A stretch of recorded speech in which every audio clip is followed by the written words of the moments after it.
Bienvenidos a la sesión 1 del curso de Ética en la Gestión Pública, donde vamos a hablar sobre los principios generales de la ética en la función pública. En primer lugar,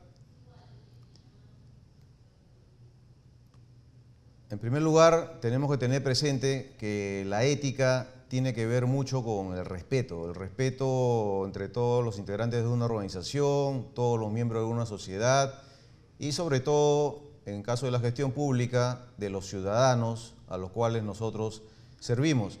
Y otra palabra clave es la integridad, que involucra honestidad, responsabilidad, una serie de valores y principios que están asociados directamente con la ética.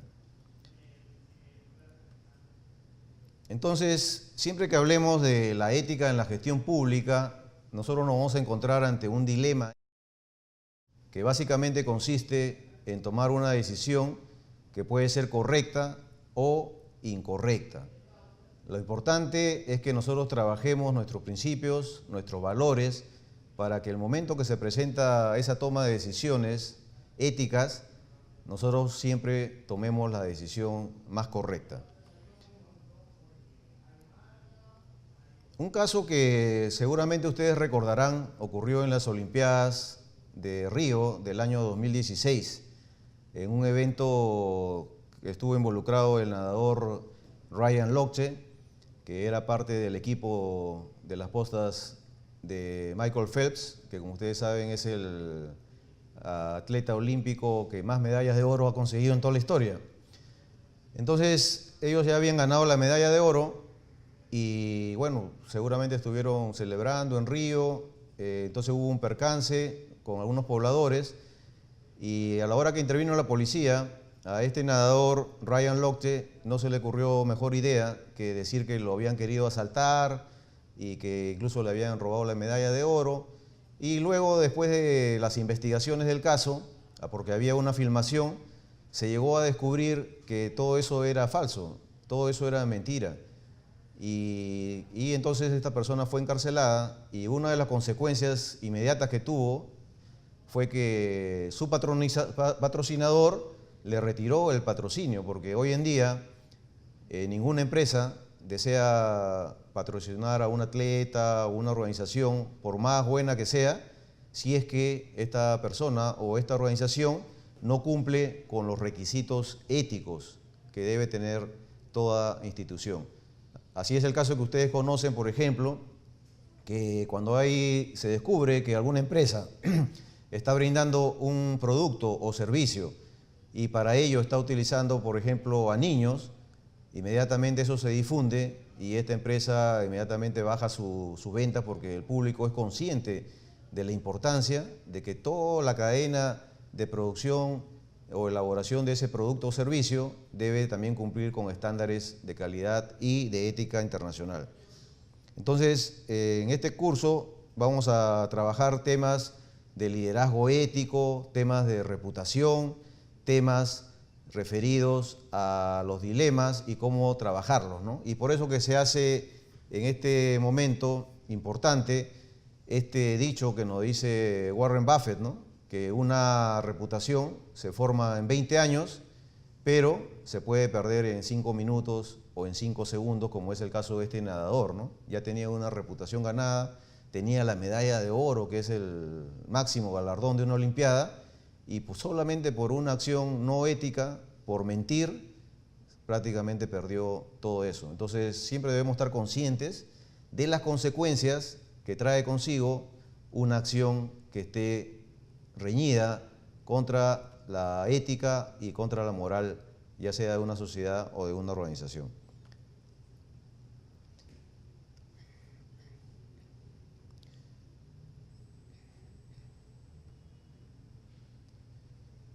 Otro aspecto importante que se trata en el tema de esto de la ética es lo que le llaman la regla de oro.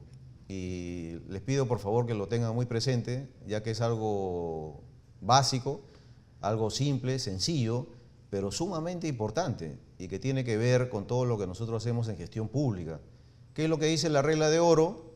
Que debemos tratar a los demás, debemos tratar a otros en la manera que nosotros deseamos ser tratados. Y esto otra vez tiene que ver con el respeto. Como dice esa frase que seguramente nos decían nuestros abuelos, ¿no? Debemos de respetar a los demás para que también nos respeten a nosotros, ¿no? O sea, es una acción que va en ambos sentidos.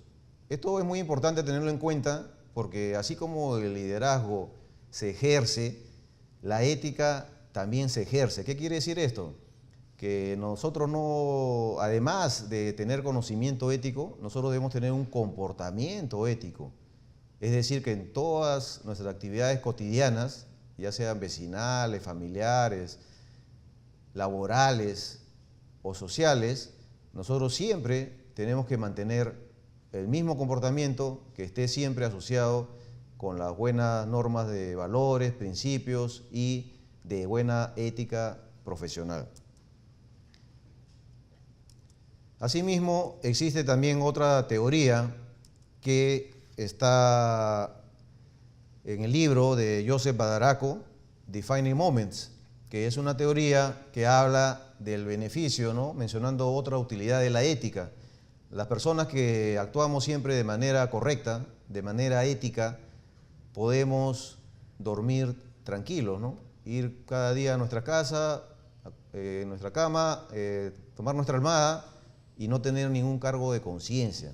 Eso que también podría parecer simple, es muy importante, ¿no? Porque imagínense una persona que ha hecho algo incorrecto y definitivamente pues no va a poder dormir, su conciencia no lo va a dejar descansar.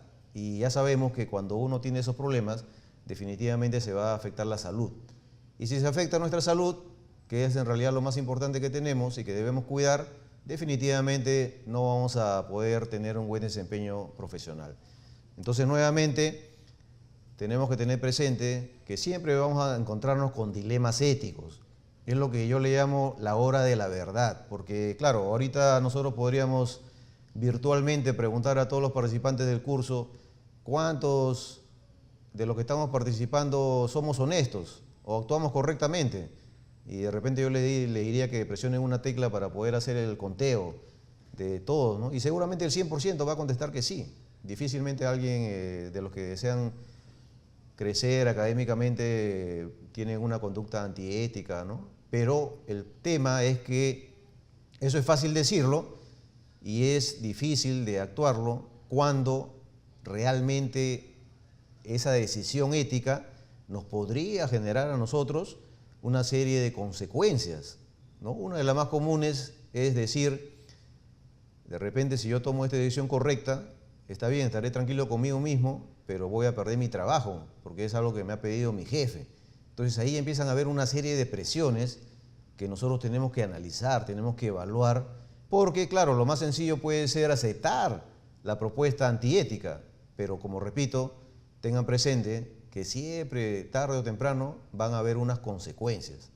Y esas consecuencias generalmente no valen la pena. Es mejor siempre tomar la decisión correcta para poder estar tranquilos y no tener ningún problema de índole penal, ¿no? De índole legal. Entonces, cada vez que se presentan estos dilemas, como ven ahí en la diapositiva, va a haber algo, ¿no? Generalmente lo que nos enseñaron nuestros maestros, nuestros padres, ¿no? Los valores que nos formaron de niño, son los que van a estar ahí diciendo haz lo correcto, haz lo correcto. Pero van a haber otras presiones, otras situaciones de la vida real que se dan pues en la vida real, que nos va a decir no, deja de lado eso y más bien toma esta decisión porque te conviene, ¿no? Entonces ahí viene el análisis.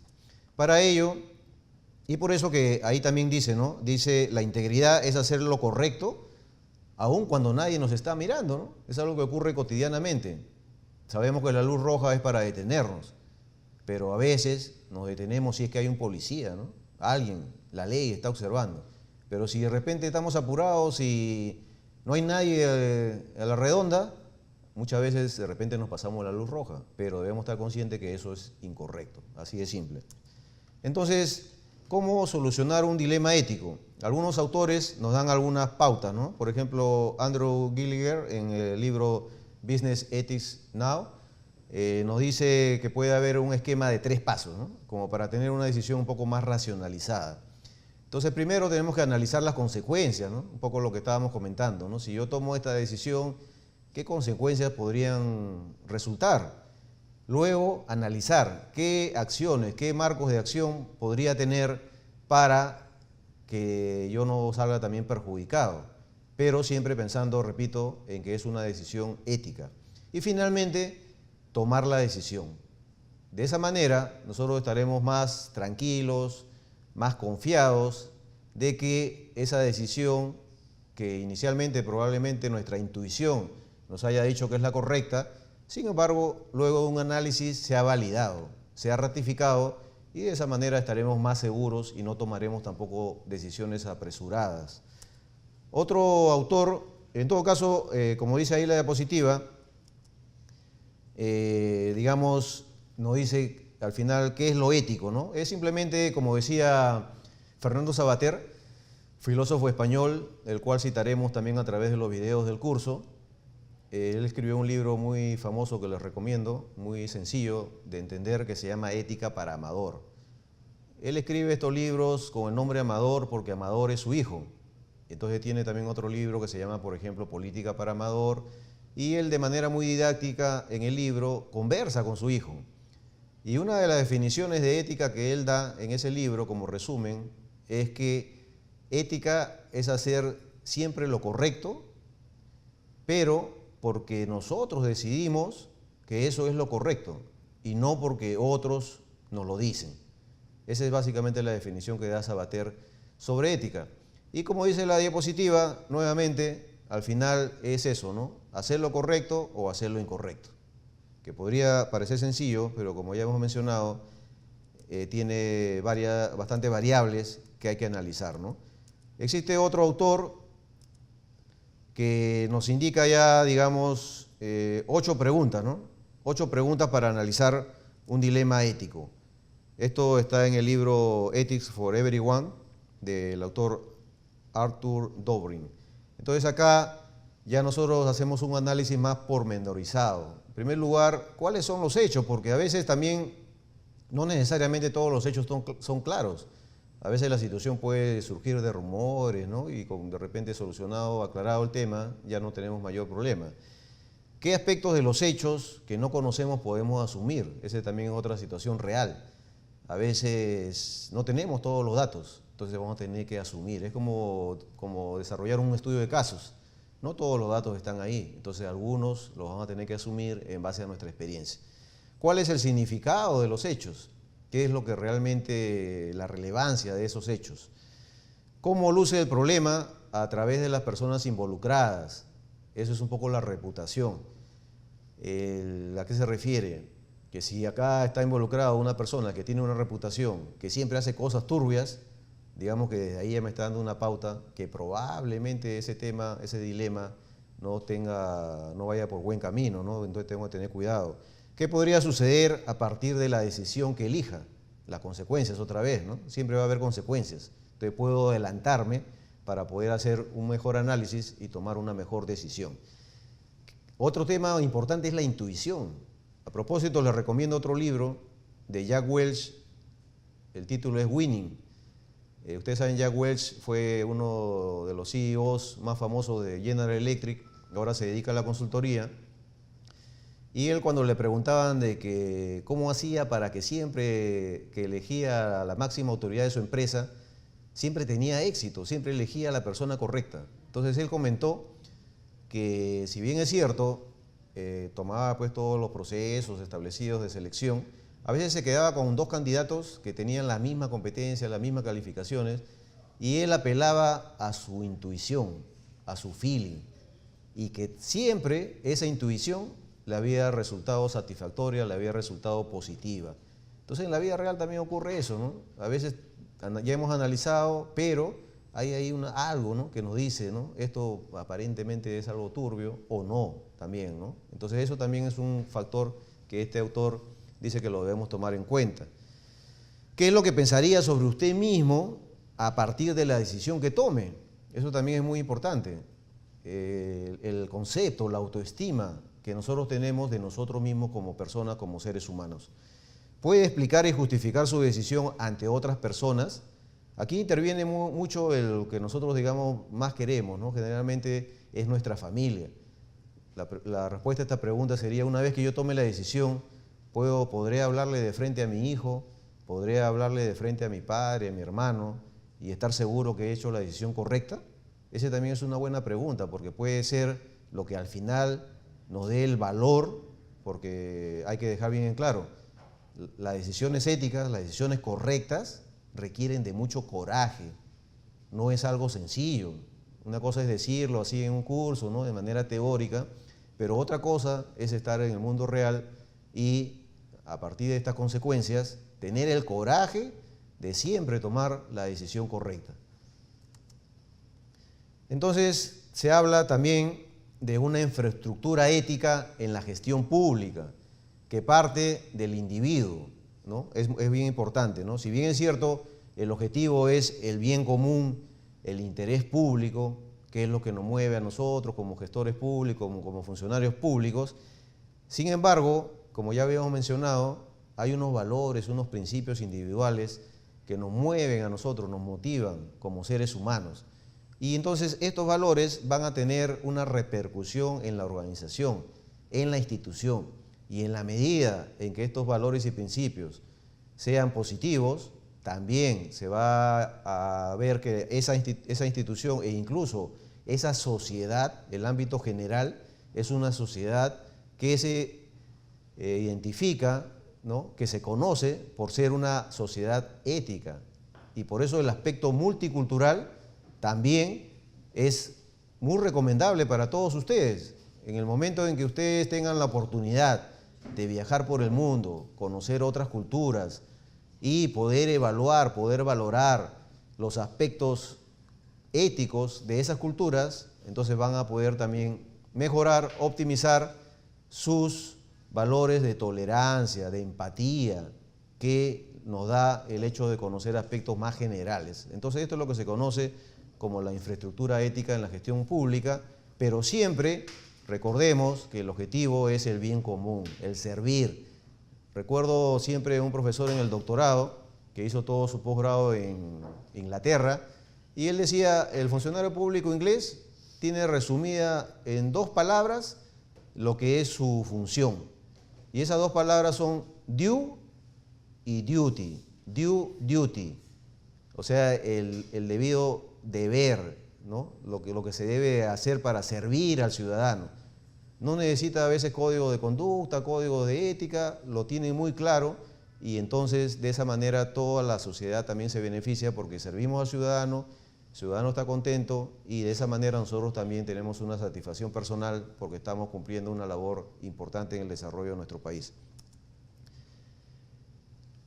¿Cuáles son las excusas de las personas, ¿no?, que lamentablemente en las noticias vemos que hay muchos actos corruptos, muchos actos reñidos con la ética, ¿no? Entonces uno dice: ¿pero por qué, no? ¿Por qué ocurre esto? Y según los especialistas nos dicen de que uno de los razonamientos que hacen estas personas para obtener una decisión no ética es la creencia de que esto está dentro de unos límites, ¿no? Unos límites razonables, dice, pues, ¿no? De repente, bueno, me estoy llevando pues el papel un poco de la empresa, pero la empresa pues tiene mucho dinero. Entonces, ¿qué le va a hacer la empresa que me lleve unos 100 papel que lo voy a usar pues en mi casa, ¿no? Entonces empieza a haber un límite que uno mismo se pone, pero dicho de manera clara y concreta, esa acción, así sea un solo papel, es un robo.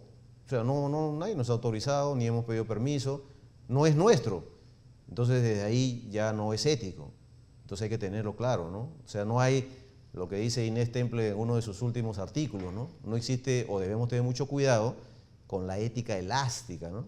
A veces nosotros mismos decimos, ¿no?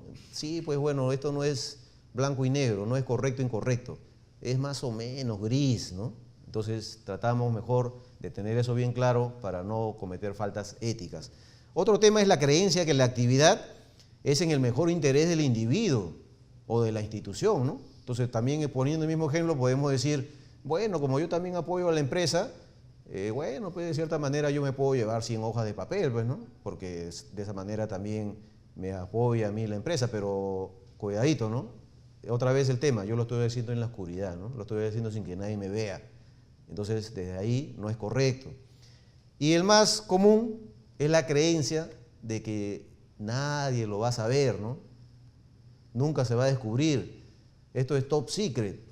Y eso también sabemos ya por diversos ejemplos que lamentablemente en los últimos tiempos tenemos en nuestra sociedad, que ya no es así, pues, ¿no? Ya la tecnología se ha desarrollado tanto que eso que antes se hacía de colocar recursos producto de la corrupción en paraísos fiscales, ya hoy en día ya no son realmente lugares secretos. Se llega a saber y luego las consecuencias las conocemos, ¿no? Todas esas personas están presas, o bueno, la mayoría de ellas por lo menos.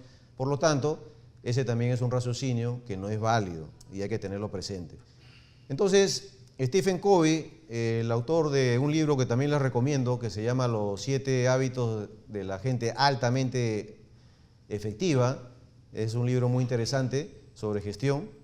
También escribió el libro El octavo hábito, y él nos habla de que sobre el tema ético existen unos principios universales, que ustedes lo pueden leer ahí, ¿no?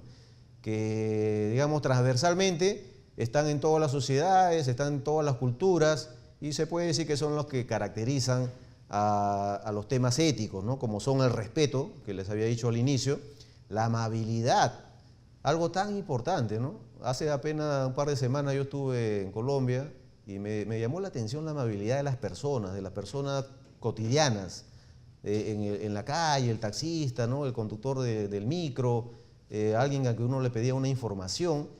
Y además, cuando estuve viajando de Medellín a Río Negro, que es una hora de viaje, unos letreros habían que decían, ¿no? Sea amable, la amabilidad es gratis. O sea, es algo que el mismo Estado, el mismo gobierno promueve en sus ciudadanos, porque efectivamente, ¿no? Es gratis y siendo amables, las personas se van a sentir más a gusto, va a poder haber más turistas y todo va a ser un círculo virtuoso que nos dé beneficios a todos, ¿no? Pero a veces nos olvidamos por estar siempre corriendo y nos olvidamos de la amabilidad. Justicia siempre tiene que ser algo equitativo, algo que no sea de favoritismo y que de esa manera también esté de acuerdo con la honestidad, ¿no? Lo que habíamos hablado cuando mencionamos la integridad que está al final, que tiene que ver también con la honestidad, con la responsabilidad. Contribución, porque en la medida en que nosotros seamos personas éticas, estaremos contribuyendo, como ya hemos dicho, a una organización ética y a una sociedad ética. Y de esa manera estaremos también colaborando en la lucha que tiene el Estado peruano contra la corrupción. Y como ya había mencionado, la integridad, pues, ¿no? La integridad que engloba a una serie de valores y principios y que define o debería definir al funcionario público que desempeña esta importante labor a beneficio de todos los ciudadanos. Entonces, entrando al tema de la corrupción, podemos definir que es el abuso del poder público en beneficio propio, ¿no? En beneficio de la persona que en este caso está ocupando la función, desde que puede ser una persona que está simplemente recibiendo en mesa de partes un trámite, por ejemplo, de autoavalúo, hasta un ministro, ¿no? Un presidente de la República o una persona que ocupa un alto cargo, ¿no? Pero ese cargo, como repito, nosotros estamos ahí para servir al ciudadano y no para aprovecharnos del ciudadano y obtener nosotros una ventaja ilegal. Entonces, según esta definición, ¿no? La corrupción tiene esas partes, ¿no? Es un proceso de desintegración del Estado por acción u omisión intencional de los funcionarios o servidores, ¿no? Que hacen mal uso de sus atribuciones y buscan algún tipo de beneficio y por ende eso va a ocasionar un perjuicio, no solamente a este ciudadano que, claro, también de manera ilegal acepta quizás una propuesta de coima, de soborno, sino también a una serie de situaciones del Estado, que en el caso peruano tenemos varias carencias, ¿no? Carencias en educación, en salud, en vivienda, ¿no? De personas que son muy pobres y que no es justo que nosotros nos estemos aprovechando económicamente cuando la parte presupuestal es escasa en nuestro país. Entonces también se menciona a lo que se llama el triángulo de la corrupción, ¿no? ¿Cómo es que se genera esto de la corrupción? Bueno, famoso dicho, ¿no? Tenemos una situación, una oportunidad, ¿no? Una oportunidad y por ahí se puede estar generando, ¿no? Se empieza ya sea porque otros nos lo dicen o por ahí nosotros también, ese diablito que estaba ahí en la diapositiva nos dice, pues, bueno, acá podría haber una oportunidad, de repente algún beneficio. Otra vez el ejemplo simple, ¿no? Del papel de la oficina, ¿no? Bueno, nadie me ve, nadie contabiliza el papel, entonces una oportunidad me lo llevo, ¿no? Eso, además un poquito nada más, ¿no? Ética elástica, ¿no?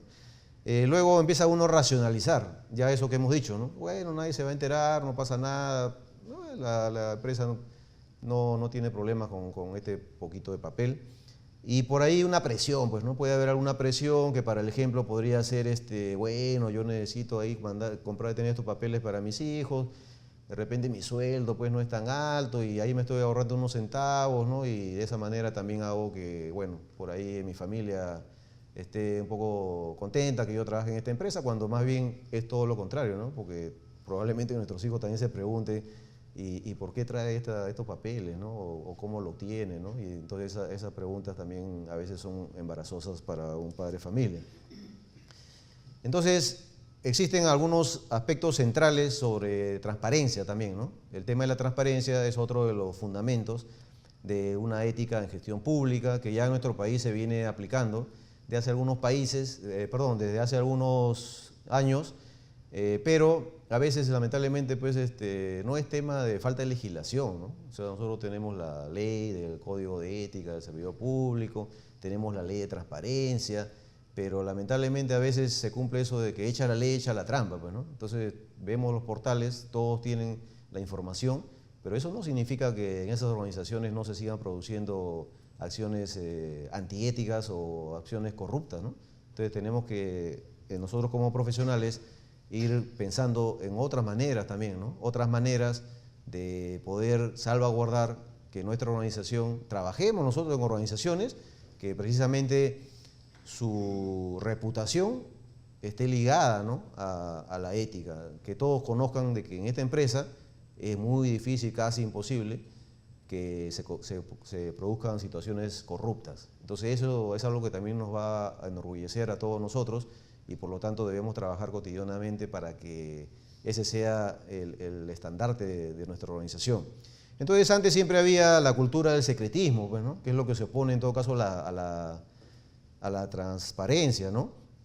¿Y por qué? Porque mientras las cosas sean más secretas, nos dan poder, ¿no? Podemos hacer una serie de cosas porque nadie se entera, ¿no? No hay el ojo, digamos, ahí controlador del ciudadano, ¿no? Entonces nosotros manejamos las cosas, pero nadie está enterado y eso trae ciertas consecuencias, ¿no? A eso también de que la interpretación de la norma de alguna manera es lo que se llama la discrecionalidad, que no debería existir. Deberíamos tener normas claras que no permitan precisamente la discrecionalidad, porque es lo que decíamos anteriormente.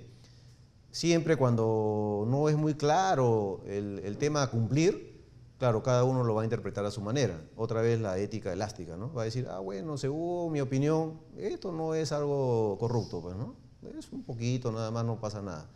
Pero no es así, ¿no? Sabemos que no es así, pero para eso tiene que haber un tema claro y por eso que las cosas se deben transparentar. Entonces las consecuencias es que cuando no existe esto en la organización, se incentiva la corrupción y además hay una incidencia negativa en la propia gestión, ¿verdad? Porque empiezan a haber cosas incorrectas, pero es difícil de poderlas, digamos, identificar, ¿no? Porque están en secreto. Entonces para eso han surgido ciertas normas que nos exigen a las instituciones públicas contar con un portal de transparencia estándar, que por lo menos es un avance, ya que hay ciertos datos, ciertas variables que tienen que estar allí, ¿no? Tienen que estar identificadas todos los temas relacionados con, por ejemplo, contrataciones públicas, ¿no? Que es un aspecto muy sensible.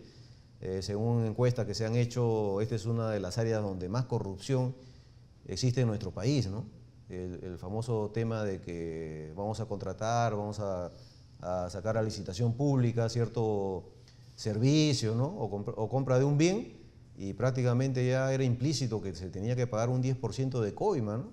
Y entonces eso no puede ser, entonces hay que transparentar, y por eso la norma nos exige que así sean compras menores a 8 ITs, tienen que estar en el portal de transparencia del organismo supervisor de las contrataciones del Estado, por citar un ejemplo. Entonces acá se presenta una integración de la información, ahí en la diapositiva hay un ejemplo, ¿no? de algunas instituciones, y eso está en la página web, ¿no? Es obligatorio, tiene que haber una persona encargada de transparencia que también está acreditada, está su nombre, y de esa manera nosotros tenemos toda la información de la organización, ¿no? Entonces ahí en la diapositiva ustedes pueden observar cuáles son los contenidos obligatorios, ¿no? Que algunos ya les había mencionado, ¿no? Que pasan desde algo tan simple como registro de visitas en línea, ¿no? Que hoy en día con todas estas investigaciones que hay de actos de corrupción, a veces se descubre, ¿no? Porque otra vez la tecnología, pues, ¿no? Ya hoy en día es fácil hacer grabaciones, filmar, ¿no? Y eso es una herramienta importante, pero para eso entonces, ¿cuál es digamos, el pocayoque, ¿no? Pocayoque es un término que a mí me gusta mucho, que viene de los sistemas de calidad y que significa prueba de fallos, ¿no? Por decir, nosotros tenemos, que conocemos nosotros todos un USB, ¿no? Un USB sería un ejemplo de pocayoque, ¿no? ¿Qué quiere decir? Que solamente puede ingresar por una sola parte, ¿no? No se puede por el otro lado. Entonces, en el ámbito de la gestión pública, también nosotros como gestores tenemos que pensar, ante una situación dada, no ir al efecto, sino ir a la causa. Y una vez que identificamos la causa, decir cuál va a ser la acción de gestión, cuál va a ser el pocayoque para eliminar esa causa que está generando problemas de corrupción, de manera que ya nunca más se vuelva a presentar. Entonces, esa es nuestra función principal. Esto de la transparencia es como decir una herramienta, ¿no? Es algo que además también el ciudadano puede solicitar cualquier información a una entidad pública, y la entidad en un plazo razonable tiene la obligación de proporcionárselo. Eso también es importante que todos lo sepamos, porque antes, pues, hace apenas unos años no existía. Entonces uno quería a veces una información, era imposible obtenerla, pues lo ocultaban, ¿no? Más aún si detrás de eso había un tema de posible corrupción. Hoy en día eso también es una ventaja de estas normas de transparencia, que nosotros simplemente presentamos por mesa de partes al responsable de transparencia, pedimos cualquier información referida a la organización y no hay nada que puedan negarnos, porque la norma es bien amplia, solamente pone excepciones para casos de guerra, casos de seguridad nacional, secretos de Estado, pero no hay ninguna otra excepción. Entonces es una herramienta potente que nos puede ayudar a ir trabajando contra la prevención o favoreciendo, pues, la prevención de la corrupción, ¿no? Entonces, para terminar, siempre hay una reflexión, ¿no? Reflexión, en este caso, lo que hemos dicho al comienzo de la primera diapositiva, ¿no? Acerca de la integridad. Dice, la integridad es tener esa capacidad de dormir bien, habíamos dicho el enfoque eso de la prueba del sueño en la noche, sabiendo que nuestro nombre es tan bueno como nuestro trabajo, ¿no? Y que el desempeño y los valores que yo traigo a mi empresa, ¿no? A mi organización, significan mucho, ¿no? Eso tenemos que tener muy en cuenta. A veces el gestor público, el funcionario público, está un poco su reputación muy venida a menos, ¿no? Pero debemos ser conscientes que esa labor que todos nosotros hacemos es muy importante para el desarrollo del país. Entonces, en la medida que nuestro comportamiento sea íntegro, nosotros nos sentiremos orgullosos de eso, porque habemos también muchos funcionarios públicos que somos personas intachables, somos personas incorrectas. Entonces tampoco no es justo, pues, ¿no? Que por ciertas personas que cometen delitos generalicen a todos, ¿no? Y dice también algo muy cierto, ¿no? Una vez que nosotros perdemos nuestra integridad, nuestra palabra, nuestros valores, ¿no? Entonces, ¿qué más se queda con nosotros si no es solamente una sombra de lo que pudo ser, ¿no? A veces, lamentablemente, cuando tomamos esa decisión incorrecta ante un dilema ético profesional, ya no hay marcha atrás, pues, ¿no? Las consecuencias, la gente que está ahora presa, seguramente se hará esa pregunta, ¿no? Todo esto no hubiese ocurrido si yo hubiese tomado la decisión correcta en ese momento de la verdad. Entonces, debemos tener muy presente en eso. Recuerden que el curso trata de reflexionar con todos los aportes de todos ustedes, de manera de poder consolidar las buenas prácticas, nuestros valores, nuestros principios y contribuir de esa manera a que nosotros mismos, nuestra organización y nuestro país sea reconocido por la ética en su accionar cotidiano. Quiero traerles a la reflexión estas palabras muy sabias de Fernando Savater, que ya les he mencionado que en los videos, también vamos a recurrir a varios de sus videos. Es un filósofo que está muy en actualidad y tiene mucha experiencia con estos temas de la ética, y sobre todo su libro Ética para Amador, que ya les mencioné, que les recomiendo que lo lean.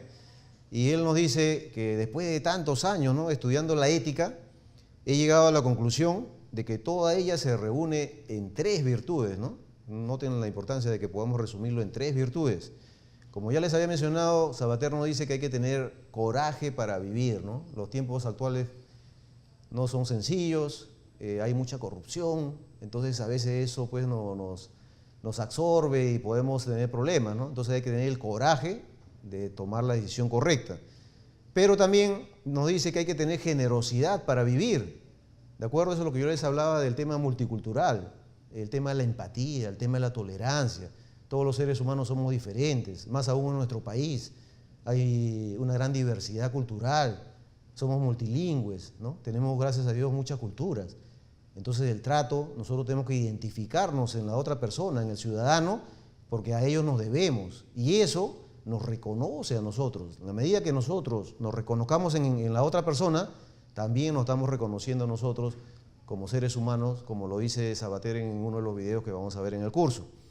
Y también, muy sabiamente, él nos dice, con su experiencia, que hay que tener prudencia para sobrevivir, ¿no? Tampoco no se trata de que seamos suicidas. Por eso que habíamos planteado estas herramientas de gestión, donde de una manera racional nosotros tenemos que calmadamente, con mucha prudencia, tomar la decisión, pero siempre insistiendo en que esa decisión debe ser la correcta. Lo único que nos hace el raciocinio es validar, estar seguros y de esa manera no de repente cometer algún acto que por la vehemencia lo tomamos de primera mano, pero quizás eran de repente solamente rumores, ¿no? Era algo que no existía realmente y ya hemos tomado una decisión que nos puede traer también problemas. Entonces, él nos recomienda mucha prudencia para sobrevivir. Entonces, con esto hemos terminado nuestra primera sesión. Muchas gracias.